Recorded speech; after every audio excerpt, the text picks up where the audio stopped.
السلام عليكم وحلقة جديدة في القناة معانا هنا. من أكتر الحلقات اللي بعملها وأنا مضغوط شوية، لأن الأحداث مش على ما يرام شوية في نادي الزمالك بخصوص صفقة زيزو. سببه قلنا الراجل ده كان حاصل، لكن اتضح إن هو ما خدش المقدم العقد بتاعه ولا منحة التعاقد، ولا زيزو ما خدش الفلوس بتاعته اللي هي يعني يعتبر عشان هو وكيل وكده. فكان من الاسباب ده طبعا خلاص مضى عقد اعلاني مع النادي الاهلي، والعقد الاعلاني ده فيه كميه بنود كويسه جدا في النادي الاهلي. الراجل ده اعتقدوها يعني واضحين من البدايه ان هو خلاص تمام. راح بقى الزمالك بيعمل دلوقتي صفقه حاليا في خط الهجومي، خط الهجومي حاليا. الصفقه دي جايه من فرقه مين؟ جايه من فرقه النادي الاهلي.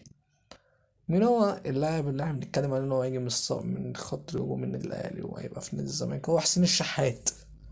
حسين الشحات هو اللي هيبقى موجود في النادي الزمالك وهيمشي من النادي الاهلي. حد يقول لي يا عم الراجل ده متربي في حب الاهلي وعايش الاهلي وبيعمل نسر الاهلي، والراجل ده حواجبه على نسر الاهلي والدنيا تمام شغاله، يعني مش مأزق يعني انه يمشي من النادي الاهلي. لا، الراجل مش مكمل في النادي الاهلي.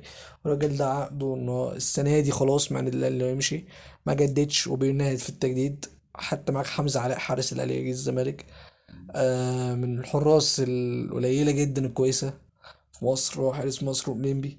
لكن خلينا نسقط حسين الشحات عشان هي صفقة مهمة، صفقة مهمة جدا.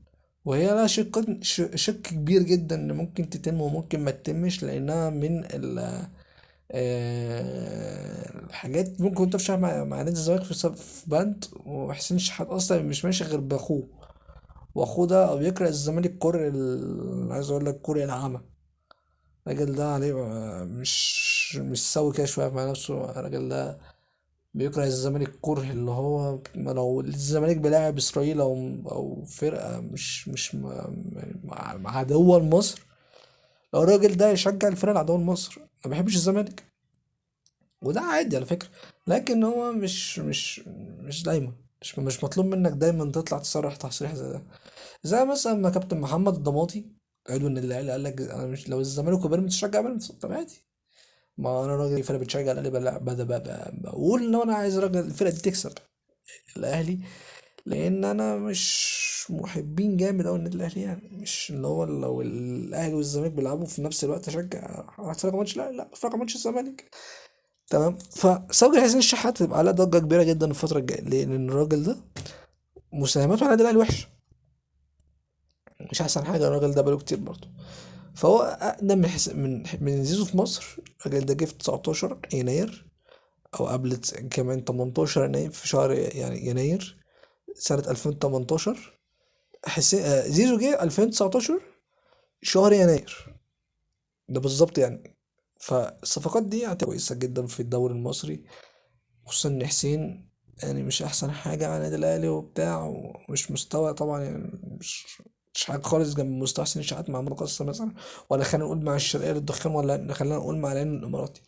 فهو لاعب على قده شوية، لكن هو ليه مميزات كتير جدا في دريبلينج بالكورة، وفي ان هو بيتحرك كويس قوي بالكورة من غير كورة. لاعب كوير، مش احسن حاجة.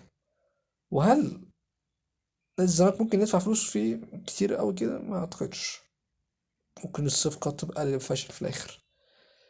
طيب، انت كواحد اهلاوي مثلا او زملكاوي، هل تعتقد ان هو لو واحد الزمالك ينجح ولو مشي من اهلي وكمل هينجح في كاس العالم؟ تفتكر لو راح فرقة في كاس العالم هينجح معاه عكس الاهلي؟ شوف فيديو جديد.